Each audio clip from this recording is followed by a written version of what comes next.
What's up, everybody?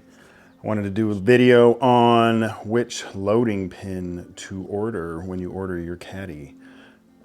So to start off, this stack is on my original 6-inch loading pin that I made for my first Cadi 3.5 years ago now. And you can see it's got a thicker cap on it, but it's still rocking.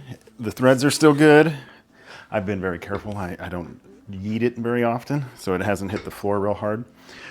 But I use that a ton, and that's honestly what I would suggest anybody that is, especially if you're new to mace training. Part of you will want to save some money, thinking you're going to get into heavier swings and want to go right for the 8-inch one. But the reality is you'll spend a lot of time threading it on and off. The best thing, in my opinion, is to have multiple pins, and that way you can leave stacks of weights loaded already, and so you're not having to shed the plates all the time. And I know I'm not trying to be too much of a sleazy salesman, but it's just the reality of it. And you can see we got our 3 sizes. We got the XL, the extended, and then the standard. And I did a different video where I went through and I loaded each one with 10-pound plates. And if you get 10-pound plates, which are not too wide to swing, you can still get the standard pin up to, I think, 60 pounds, which is pretty heavy. Like, it depends on where you're at with your mace training journey.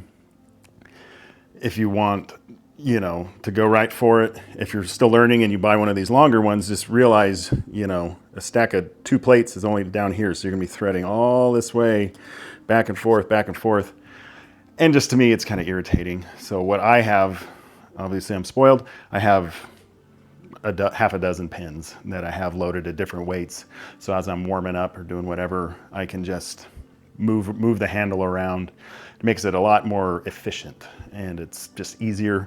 Your pins will last longer because you're not threading stuff on and off. But like I said, I've had this one for 3.5 years now, threaded on and off of it every day almost, and the threads are still fine. 1-inch coarse threads is what these are. They're heavy duty threads. The shear load is like 3,000 pounds or something. I can't remember, but heavy duty. But if you are already pretty advanced, you might want to look into the extended pin, because even with 5s, I use it with 5s, and I think you can get 10 5s on there, maybe 11, I can't remember, but you can get a lot of 5s on here. And if you go to 10s, you're talking, you can load it to like around 90, I think. And then the XL, I know I got it loaded to just under 120, I think. I think it was right around 120 pounds. So with 10-pound plates, you can go real far with the standard pin, but if you like 5s or smaller plates, then you can go with either of these. But those are the recommendations I have. So check it out, and we'll catch you on the next video.